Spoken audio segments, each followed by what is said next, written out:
today? That's not quite convincing. I said, how is everybody doing today? I can't see over the table. Like I'm a puppet. I'm usually under the table. Well, how's everybody doing? My name is DJ Mr. Byrd, one half of the Codex Prime podcast. You can find us out on all your social media platforms, all your podcasting platforms. And right here, this is the Masters of Puppets panel. So I'd like to welcome our two guests. First, to my immediate right, she was Gianna in Farscape. Laura Knight in Rescue Special Ops. You know that one. Wow. I did my research. Okay. All right. A sci-fi genre award winner. Woo. Yeah. A Film Critics Guild of Australia award nominee. Whoa. Ladies and gentlemen, give it up for Miss Gigi, Edgley. And over to my far right, we have a 3-time Emmy Award winner. Which you have held. That's right. I held it. I can say that. And a 3-time Telly Award winner. Put your hands together and show your love for Mr. Bill Diamond, everyone.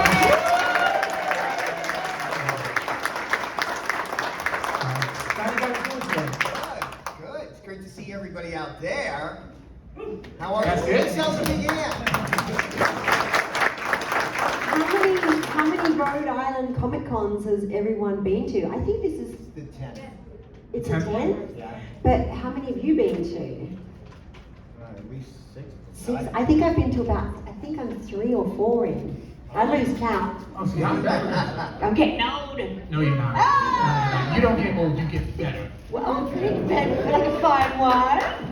Hey, we need to say thank you first and foremost to all of you guys and Rhode Island Comic Con, because we wouldn't be here unless it was for you guys supporting what we love and our passion. So big, big thank you to you guys. Lots of love. So let's get this show on the road. So, Bill, how was you introduced to Jim Henson? How would I introduce Jim Henson? A man of wonder. Well, how was you introduced to Oh, Jim? how was I? I thought you meant him. Oh, I was introduced to Jim. Jim? Actually, I met him through his son. Oh, okay. You know, Johnny Henson. It was a funny story. I was working with a great sculptor named John Kahn, and I had already done stuff on Sesame Street. So I was working with John Kahn, and this very young man was working with us. John was an incredible wood sculptor. He also did large fraggles eventually. And he was a great artist, and he was doing some stuff in '79, and we had this big showcase where he did a lot of circus stuff, and a guy named Michael Motion, and Fred Garbo, and a whole bunch of other people were there. And Johnny and I were videotaping, and I knew Johnny for almost about 9 months there. I really never knew his last name. So he was like working with me, and he said, "Oh, my dad's coming to see you."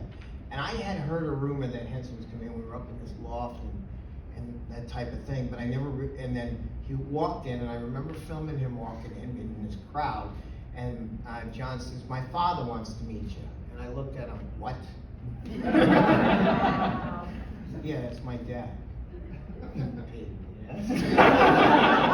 Oh, that's how it is. And then Jim called all of us that was there that day back to Henson's later on in the week, and one of them was Michael Motion, who you would know strictly because he did the ball for Bowie. Yeah. All that work was Michael, and that's where he discovered Michael for that, was at that event. And then Fred Garbo went on to do Barkley the Dog. So he kind of swept us all in. Oh, wow. And what's your favorite part of constructing puppets, and what is that process like? When they're done.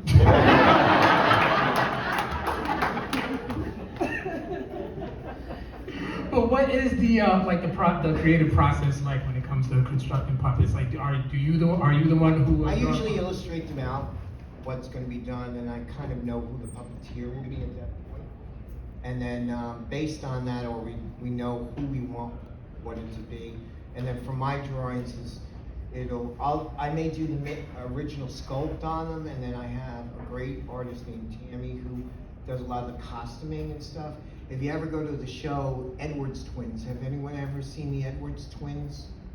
Okay, well, they're a great actor. They're just performing here, and they're floating around. They got very sparkly jackets, and they're twins. And they have a great show. I just did about 12 puppets for them. And I just did a Miss Piggy for them. And how long does it usually take for like an average, like a puppet to? Well, it depends on the size and how big they are. It's hard to tell because, we had to knock out Miss Piggy about. Yeah, that's unusual. Usually it's a couple weeks, months, maybe. Depends on how much I'm in the studio. What's your favorite Muppet? I can't tell you that. Oh. They're all listening. Can I tell you mine? And can you put in a good word for me? Yeah. Because so my favorite is Pepe, the king prawn. I'm not sure the king prawn is there. I love him. Muppets in space. That's a Steve Whitmire. Oh man. And then we were at a creation convention like in 2000 when Farscape was around, and Brian Henson goes, do you want to come and see Family Feud or something? It was Dixie Chicks versus the Muppets. And I was like, yes, I do. And the Dixie Chicks kept winning because the puppeteers were more intelligent. But the puppets couldn't push the button down. So the puppeteers kept calling out the answer, couldn't push the button, and then the Dixie Chicks would push the button and repeat the answer that the puppeteers gave. And so they just kept winning, and so then they had to reread the buttons and all sorts of things and stuff. But Pepe was there, and I begged Bill Beretta, is that how I pronounce his last name? I begged him just, if I ever get married again, please, universe, can Pepe be my officiant? I want to get married in a Hollywood Bowl. I would pay to see that. You're married, okay? So tell us about the experiences working on the cult classic, The Dark Crystal. Yeah, I wish Simon was here. Simon was in London. I was in New York. So we only handled a lot of the New York stuff. Simon was on set. So if you guys go to see Simon upstairs, he was one of the mystics. And he could tell you more about what happened over there. I can only tell you what happened in New York. Oh, what happened in New York? Everything that happened in London. Is that the 40th anniversary? Yes, it is. Yes, E.T.'s 40th anniversary and Dark Crystals. E.T. came out in the summer, Dark Crystal came out in December. Do you know the name of my dog? E.T. Or I know, Fizzgig. My dog's name is Fizzgig. I got the dog specifically because I'm obsessed with the Dark Crystal. You lost the picture, I think. And then Bill gave me a picture of Fizzgig and it disappeared. But you said you'd make me another one. I do have another one. No! You're going to staple it to me so I don't lose it. So I'm obsessed with the Dark Crystal to when I got invited to audition for Farscape and I saw the Henson logo, my mind literally blew up. Like I couldn't wrap my head around it because I was like, this is a company that I've wanted to be involved with my entire childhood, as I'm sure we all do. And this is my one chance. I have to get it. And I called my mum up and I was like, Mum, you're not going to believe this. I got an audition for the Henson Company. And she goes, what's the role? And I said, it's an alien. And Mum's a crazy hippie and she would wake us up in the middle of the night with water sticks to go looking on our 250-acre farm for alien portals. So she's like, oh, babe, you're going to get it because you've grown up with aliens your whole life. And I was like, I know, babe. Like, you got it. And she was only meant to be one episode, and we got to stick around on the ship for like 5 years. So, thanks guys. But seriously, it's such a trip to me. That's the whole reason why I got into acting, because I couldn't connect with normal human beings. I lived in a phantasmagorical fairyland, and dressing up and playing make-believe was my safe space, and that's how we're all here today. So thank you. He's mad at me right now.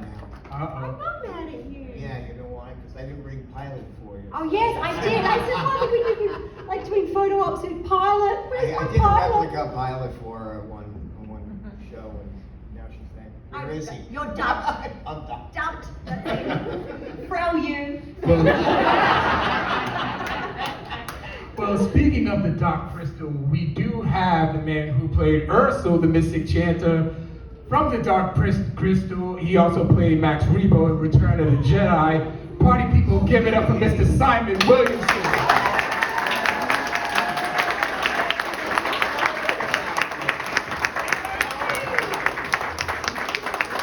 Hello. I told you to go see him. He came to you. Somebody told somebody that I didn't come in today. And I've been at my table waiting to be called for the last 45 minutes. Anyway, so. I told him I'd go up and get you, but. Hello, I'm Gigi. Should I move for a second? Hello. See, I told you if he wasn't here, you had to go see him. He could tell you about what? Your question? Yes, your experiences working on the Dark Crystal There you go. in London. Yes? As an open question. I did have experiences, yes. What was those experiences So like? we rehearsed for something like 6 months, developing the way the characters could move in conjunction with the designers, the puppet builders, and sometimes there'd be a situation, for example, where the character's required to do something, you're shown the costume, and after 5 minutes you say, I can't do this, I can't move my arm there because this is in the way. So yeah, that took all 6 months plus developing how the mystics would move in a very peculiar and distinct way over in a crouched position. So, and after that 6 months of rehearsal, we shot for 5 months. So that's my experience in a nutshell. But many other things I could say. Not unpleasant, but there's just so much. It was the most extraordinary film to be on, because to be involved in a film that's using film techniques in a totally different way, an entire film composed of puppets, apart from one shot, which was Jen disappearing over through a field. That was a long shot with a little person before, like Kieran Shah. Otherwise, it's all puppets. That's amazing. The Equity, the Actors Union, had to create a special version of the contract in order to employ us the way we're employed. So we begin by working 2 days a week, 4 days a week, and then full time over a period. They had a group of 10 of us were chosen to do my section of creatures, the body puppeteers. And the idea was 6 of us would start immediately, maybe 5, and then the others would join in 6 months. So then you have to pay the others a certain amount retainer for the 6 months they're on. And I wasn't in the original first group. It was a playoff between myself and a guy called Toby Philpott, who went on to be one half of Jabba's head. 2 people in the head. That sounds worse than the way I said it. So, the left brain and the right brain. So, and there was a playoff between Toby and myself, and Toby got the job. And I was disappointed, because then I was going to be one of the people waiting 6 months to rejoin. And then after a couple of weeks, I got a phone call, and Toby had injured his back, so I replaced him. So that means you were his backup. I was I see what you did there. So, Miss Gigi, tell us about your experience. Tell us about your experiences working on Farscape. It was awesome. I love working with puppeteers. I love working with the animatronics. Rigel, I still see pictures of him. They bought his head out for Jim Henson's Creature Shop Challenge, and I burst into tears, and Brian Henson goes, "You just try and act like a host." Just I'm like, "It's Rigel, oh my God," because if you emotionally connect, you look into their eyes and they have a soul. And the weirdest thing is when you see them on the side of the set, and they're not, they're limp because they're not animated and they don't have a puppeteer working them and everything. But I would just, I get so involved. Like people go, why? How can you work with a puppet? It's not even. In no way is this. It's a real life creature to me. There's no. he's real in my heart and soul. So at the end of a scene, I'll be like, oh, okay, Rach, was that okay? And he's just like staring blankly back at me. I'm like, oh, sorry guys, was that all right? You know, because there's 3 puppeteers like squished under. Amazing. In my very, very first day, I had a scene with Rigel. It was Dirk Returns, where I have to jump on him and I shove the pillow down his mouth kind of thing. And I'm very method, so I'm really hands-on, you know. And when I forced the pillow into him, the whole set was like, because he's so expensive, you don't break Rigel. He's more expensive than any other actor on the set, you know. And they're like, oh my God, don't break Rigel. So, and at that stage, his voice wasn't coming from Rigel. His voice was assistant director. It was off the side of set. It doesn't sound anything like Rigel. So he was reading the lines. So even though I'm like, quiet down, Toad, you know, or whatever, right? Then Rigel's mouth is moving or trying to move and his eyes are moving, but the voice is coming from off there, so it was all very disorientating. But yeah, they're part of the family for sure. How many puppeteers was Rigel? Like, did it take Usually he was like one in the torso, and then sometimes he did the hand, and then another person would do the other hand. That's why he always usually had a hand on the throne sled. And Pilot was one in the body, moving it around like that. And then I think, did he have 6 arms? A person for each arm. Oh, wow. Yeah. One time there was like a fire in Pilot's den because he had his own studio. It was actually warehouses at that stage because they'd moved us from Fox Studios to Homebush, and we had 2 units shooting at the same time. And someone came in and they're like, we don't mean to alarm you, but there's a fire on set. Keep working. We're like, nothing stops people, the producers, from working, right? Nothing. You could have a heart attack and they'll prop you up and move your arms about. So we're like, oh my God, where is it? And they're like, it's Pilot's den. And we're like, oh, is Pilot okay? And they're like, Pilot's going to be okay, all right. Like, but it was you know they have a soul within them. So very special. Just to explain, we don't call them puppets. Yeah, exactly. They're fabricated Americans. Just want that to be. You guys may use that from now on. So, Fake strings.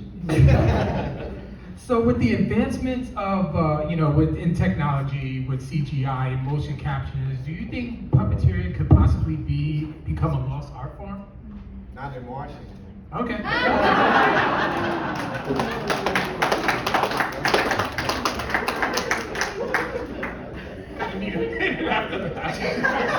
That was really good. So are there some puppets without souls? Yes. I can give you the address.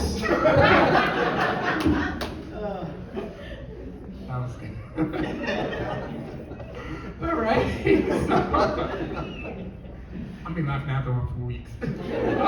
So tell us about Jim Henson's Creature Shop Challenge, and do you think the show could have went on longer? The whole reason why I moved back to America, because I go back and forward, with shows and everything, was to shoot the 2nd season of Jim Henson's Creature Shop Challenge. I spoke to Brian, I spoke to Sci-Fi, I'm like, hey guys, is it definitely happening? They're like, 150%. I said, okay, because I'm going to move my dog and my cat, because it's quarantine and all that crap, if you go back to Australia. And at that stage it was like 3 months quarantine for the animals, which I just wouldn't do. So I knew once I moved, that was it, until, God rest their souls, the animals moved on, right? So I spoke to 150%, and my husband at the time. So we all moved to Topanga, back into America, and then we wait for a year, and you can't take on another job because you're kind of on hold. So I did lots of Comic-Cons and, traveled around the world, meeting all you guys and stuff, which was amazing. And waited for the phone to ring, and a year later they sent an email saying, oh, by the way, we're not picking up the show. But that's what it's like in this business, isn't it? It's just so the Comic-Cons literally have saved my life time and time and time again. I'm so grateful for all of you guys. I believe it could have gone on. I wanted to be more of a hands-on host. You know me, I'm like a fan, and I wanted to come from the fans' perspective, and we've all grown up being, mesmerized and learned from the Muppets, the Dark Crystal, the Labyrinth, Fraggle Rock, the list goes on, the Storyteller. We've all been influenced by the Henson Company. There is something magical about them. So to open up those doors and see inside the Creature Shop, I was like trying to keep my cool so much, It was a beautiful show. And it wasn't, they didn't focus on, you know, a lot of reality shows focus on all this nonsense drama. They didn't need to have all that crap because it was interesting enough and infatuating enough to see these amazing creature designers design, fabricate, put in the mechanisms, and then perform the creatures for Brian Henson, Kirk Thatcher, and Beth. You know, it was huge. It was huge. I wish it was still going on. We have to get Kirk here. Yes, Kirk's hysterical. Kirk is too much. Yeah. Oh, with the power of social media, we can make that You can happen. do it. I can call them. We just have to invite them. Let's get down the ball. So, what is everybody up to nowadays? I work as a writer's agent, trying to sell scripts mainly in film and television. And performing wise, I continue as a voiceover, but I don't do anything like puppeteering or I used to do. Aww. Well, we're still active. I have my studio in New York, and we do a handful of films. We have sound stages there, puppet shops there. We're building a lot of stuff for other companies like the Edward Springs, which I told you about. We're doing a new series of stuff with Vincent Price's daughter, Victoria Price. We did Gorgo's Clock. We're doing Gorgo's Clock in the Wall, narrated by Vincent Price. We have the Vincent Price puppet, and we did Christmas Carol, narrated by Vincent Price. So we're doing a whole series of those outside of some ongoing. We have The Land of the Moonshins coming out next year, so that's on set. We're performing that now. That was based on something I did in the 80s. Where's that gonna air? Well, we'll do most of it. Will be down a lot of downloads. Okay, we'll do it all on downloads. So you can go to monstertvnetwork.com. We're always shooting stuff there, and you always get to see the updates of Monsters. And all the characters are monsters, so you get to see that, and Sarah Karloff and Ron Chaney, and all the other families that are involved in the Universal world. Very cool. I was daydreaming. I sing in the lockdown after I realized I wasn't going to die and losing my mind. I just, because obviously I'm originally from Australia, so when I heard the world was going inside out and back to front, I'm like, oh my God, I'm in America. It's going to get crazy over here. There's going to be riots. And they're like, okay, get it together. What can you do to put some positivity and some love and light back into the community, the world? How can I connect with you guys? Because literally I had a convention every weekend booked, and I just saw them from March the 12th. We were traveling to Northeast Comic Con, and by the time we landed, I said to Gary, the promoter, I was like, hey, is it still happening? Because it looks like there's a pandemic or something going on. He's like, oh, we're from Boston, we eat chainsaws for breakfast. Keep going. And I was like, all right, see you there. So I flew with if you think you're a geek, my little girl is called first name Sky, middle name Walker.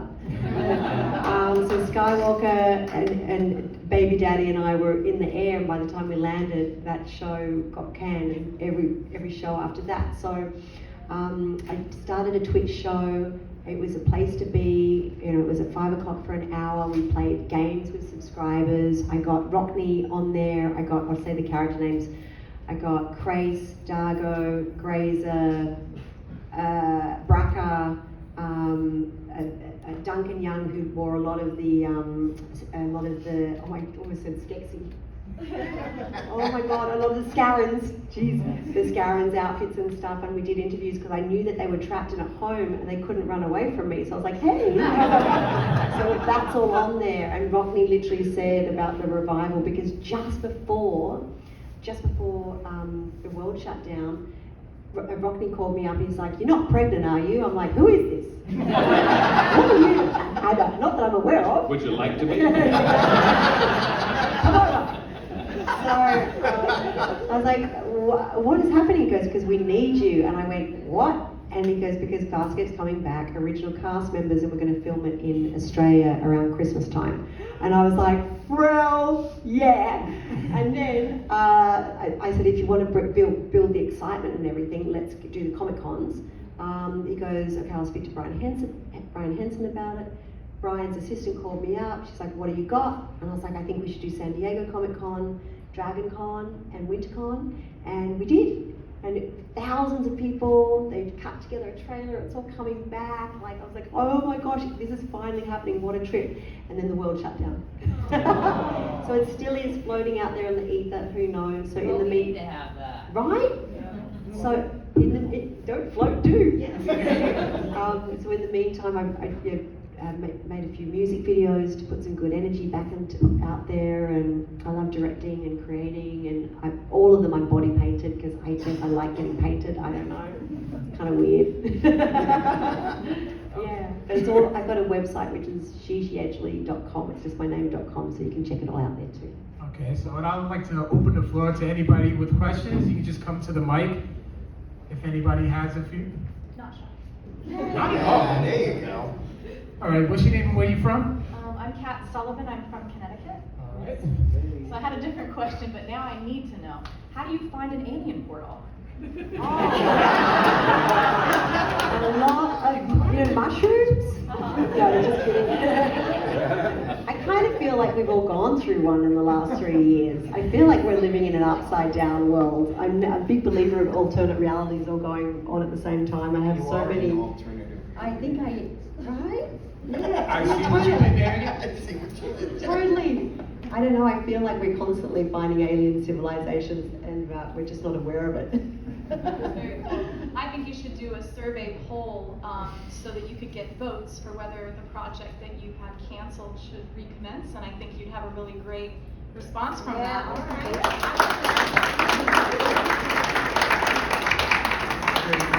Sir, what's your name and where you from? So my name is Jeff Anastasio. I'm from Rhode Island. All right.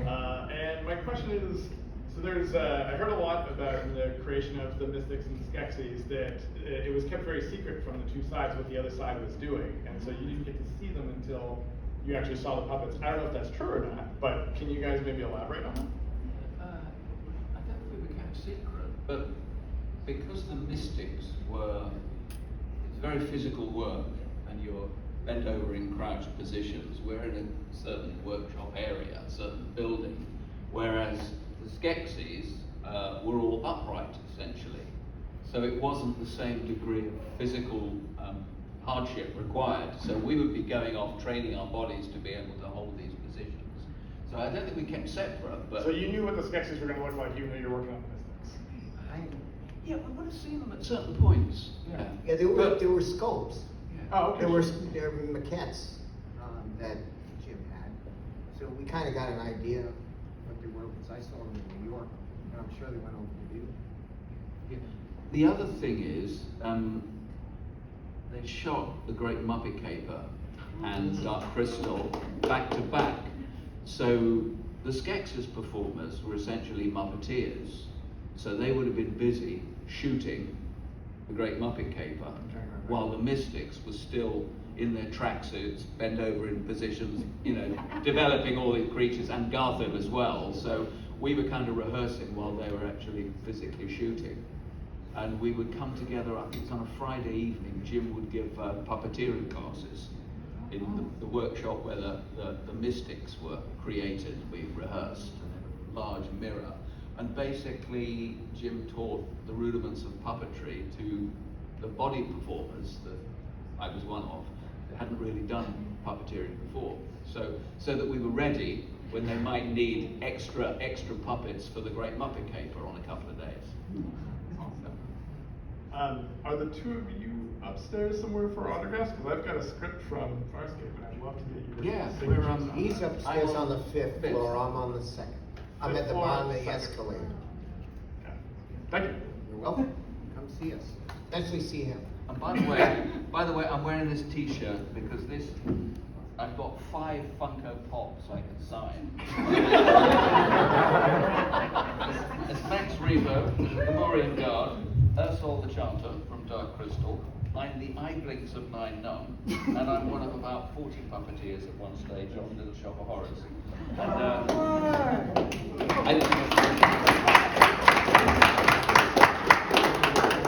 What's your name and where you from? I'm Becca. I'm from New Hampshire, just north of here. And I met Gigi at her table yesterday. And so my question to you is kind of, where did that character of Gianna come from? Because she's such a unique character, and she's kind of a little slutty. I mean a little. It's a middle name. Very much the teen rebel. So where did that come from? So, having a weirdly intense obsession with Dark Crystal, and like knowing that every character you see that the Hensons create seems to be unbelievably believable. You've never met them before, but you know they exist in some universe, for sure. So I didn't want to be a human in alien makeup. I wanted to be an alien. I love it. There's no rules, and I only thought it was for one episode, so I went like, all the movements and stuff like that. Farscape wasn't on television at the time, so I hadn't seen Farscape. So when I went in for the first audition, I was like, how do you want me to show that she's an alien? And the guy goes, I just want to see if you can act. And I was like, yeah, but that's all part of it, And so I did little baby things, but nothing too crazy, because I didn't know that she was painted. I didn't even know she was painted. And then like 8 auditions in, and creature shop fittings, they gave me fangs, but then I would dribble and I had a lisp. It wasn't very effective, so they got rid of the fangs. I looked a bit like a rat. And the first makeup test was like, it took all day. And I saw her come to life, and originally she was meant to look like Sokozu in the Peacekeeper Wars, the orange and the mohawk. And Leslie Vanderbilt, that designed the makeup, saw the audition tape, and she saw my face, and she's like, that's not going to work for this actress. And she designed Gianna from my audition tape, and she was meant to look like a black and white photo. So when I saw her looking back at me, that's when I was like, and I wanted to bring people in. And she was a mess. I love playing messes because I'm a mess.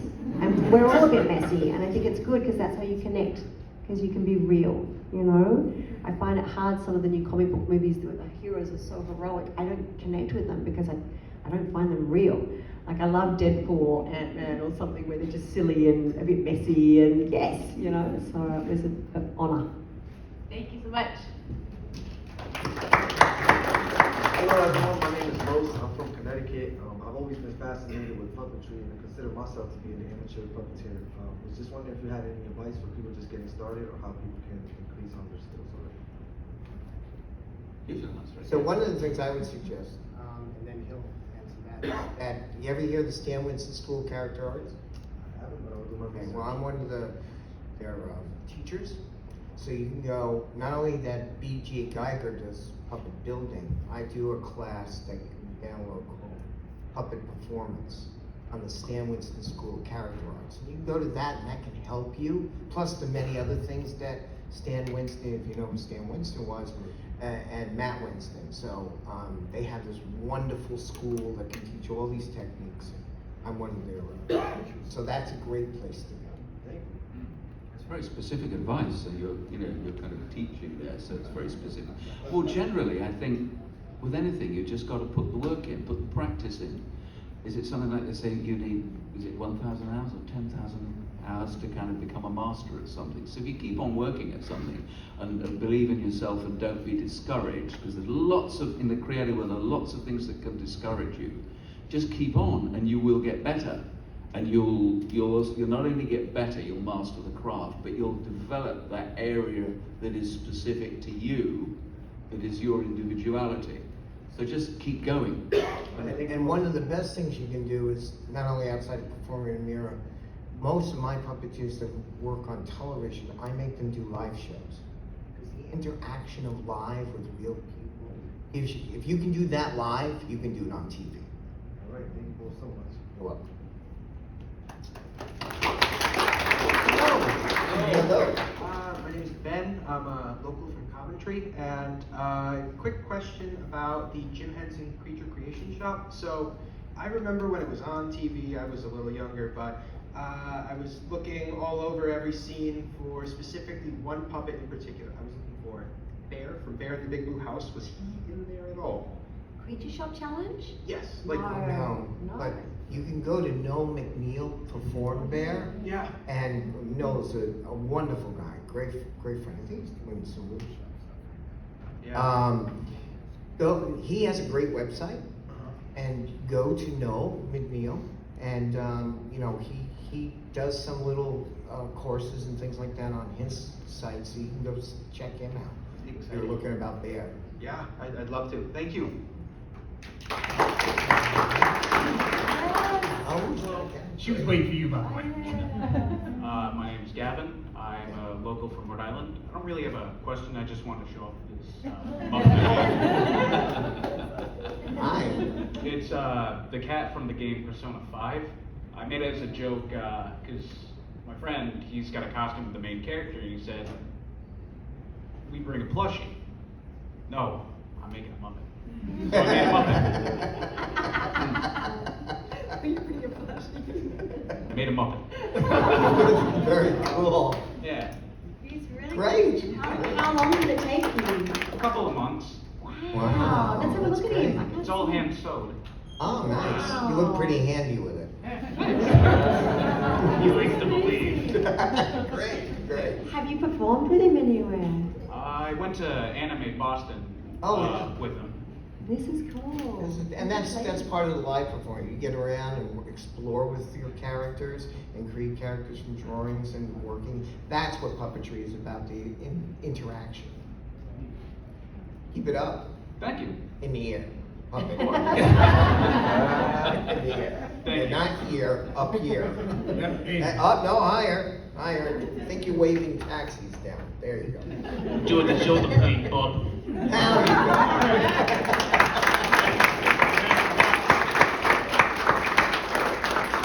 How you doing? What's your name and where you from? Come from Montreal. I drove from Montreal. Montreal? Yeah. Wow. My question is about Babu Frick. Is my personal, is my favorite Muppet.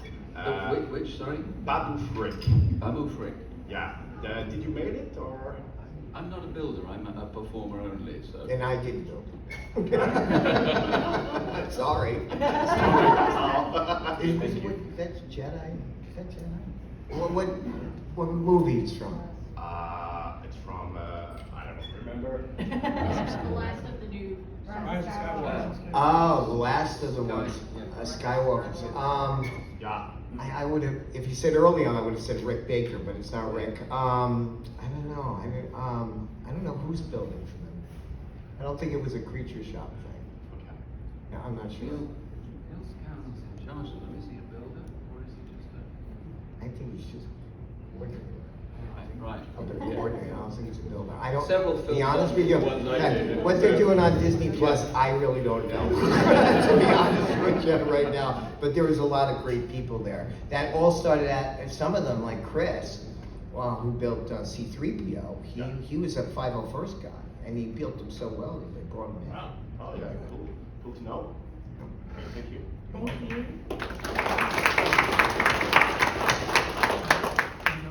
Hi, I'm Jada from Middletown. I just wanted to know what you guys thought of the Dark Crystal Age of Resistance. Yes. Okay, well, when I first heard of it, and I heard it was going to be 10 hours, I thought, there's no way they're going to get 10 hours of drama out of this basic story. So I was watching it thinking it wasn't going to work. And apart from the use of voiceover in episode 1, which I didn't, it's too much of it, I soon got involved and I binge watched it in 2 days. So I liked it, you know, and I like the bits that were echoes from the Dark Crystal, in the same way that in The Force Awakens there are lots of echoes of Return of the Jedi. So it's kind of giving fans what they assume they like from the past, as well as new stuff. So I give the Age of Resistance a thumbs up. Bit complex, too many tribes of gelflings, but thumbs up for it. There can never be too many girlflings. Come on. Heard that. Once you've eaten one, you just focus. I think anything that was Jim's original idea, and anything that the Hensons do to work with Jim's original vision for the fans, I think is perfect. I think that's really the essence of what Jim was trying to do. And I think if he looked at it now, he would say, fantastic to see it go on for the fans. So I won't give you a thumbs up or down, because anything that they're creating that Jim put his hands on, I think is needs to be out. I agree. I watched it and I just thought that he'd have been so proud to He would see have the been, next yes, he generation would have. get more. Yes, he would have loved what Brian and Lisa and the rest of the family. So we had the 20th anniversary of Farscape in 2019, and they asked me to jump up at the Henson lot. They did a big celebration back there, and they said, "Do you want to jump up and do a couple of songs?" I'm like, "Yeah," and also, "Can I spin fire?" And they're like, "Yeah," and I was like, "Yes," and then I was like, "Please don't burn down the Jim Henson lot, Gigi." So I was like, "Why did I suggest that?" And so the day before, they said, "We want you to come in and do an interview in the creature shop." And they had all the gelflings, they had Augra, am I pronouncing it properly? Augra. They were all there. A cool, fun thing that I didn't know, like a couple of the creature designers now work at in the creature shop, and they found Chiana's old costume as well, so that was there, and it was just so beautiful, and they actually brought them out for the celebration, but it just blew my mind. It was so cool. And when I was doing the creature shop challenge, one of the challenges was a dark crystal challenge, and they brought out the crystal. And so I would get the script very late for the host for the intro and the outro, and I would sneak on set, because as I said, I'm a bit of a fangirl. So I would sneak on set and I'd watch them put the last trimmings, because they had 3 days to make the creatures, and they also had 3 days to come up with the whole new set to perform the creatures in. So I would see them putting the last pieces onto the set, and I just practice my script really quietly, and I saw the dark crystals. So I'm walking up to it, and I was this close, and Brian came in right at that point. He's like, "No." I just want to touch the dark crystal, Brian. He's like, "Move away from the crystal." I was like, "Okay." Thank you. Yes, and our final question from Oswald Cobblepot from Gotham City. And he had some very good dance moves on the dance floor last night. Well, when you're trying to be mayor. So my question is this, I used to do a lot of resin casting and things like that, where I had to paint the figures and things like that. And what actually used to help me paint the figure a lot was, well, I was going to say I'm out of my mind, but you would think about, I would look at it and think about a voice for it, so then it would come alive. So my question is because I'm very into the way the voice work goes, when you're birthing, let's say, the fabricated Americans. Good job. Thank you. For me. Is that something that you kind of have as a process? Do you have a template of, say, a voice or something like that in your head, and then you're like, oh, and then this particular, now I'm going to say like Gigi puppet, this is the way that puppet would look with this voice, or does that come afterwards? To look at the face first. Yeah. What does it suggest to you? And try and work on instinct. And if you don't come up with something good by instinct, then you start a more logical process. Like, what does the puppet have to do? What is their life story? As much as you know at that stage, the stuff. But instinct from looking at the face and what does it suggest to you? Because if you meet a stranger and they have quite a characterful face, you will probably make certain assumptions about them. Maybe right or wrong, but you do form an opinion quite quickly from looking at a face. If it's a kind of more handsome, blander face, that's a bit more difficult. But character face, and a puppet is probably going to be a character face, then it will immediately suggest something to it, and you work from there. And a lot of times if I'm drawing or creating a character, and I'm designing one out, if it's a mouse or a creature or whatever, I have a sense of what, I do a treatment of what he is, or if there's a storyline already, or what he is. And from that I get a sense, and I'll base it where I get a character. A lot of people say, Bill, where do you get your characters? Usually ask me that when I'm in a bar. Then I say, I never have to go too far. And they're usually around, so that you can take from people. There's things that, that you take from different people that you see and go, oh, that fits that, or that fits that. And then if you don't do that certain voice, then you know somebody who can. So it does blend together, and it adds that whole dimension. I'd like to meet the person that the friend, yes, came from the Skeksis. That kind of would be scary. The difference is I come from someone who will be given a puppet and do a performance, where Bill creates from sketching from the word go. It's a slightly different process, so that as well. Thank you. You're welcome. Okay, so that wraps up our Masters of Fabricated America. I'm gonna do a little plug. CJ plug. Just in case you're in Bedford, Mass tomorrow. Okay. You ever hear of a place called Play?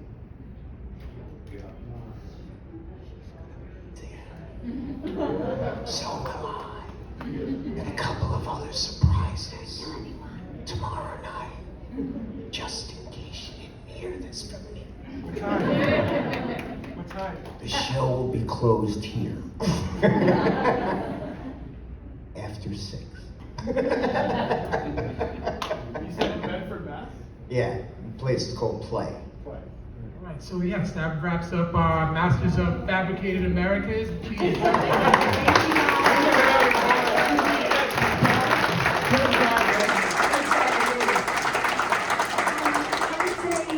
You guys up? You've got a booth. You're signing right now. Yes. Whereabouts can people find you? Yeah, it's He's on the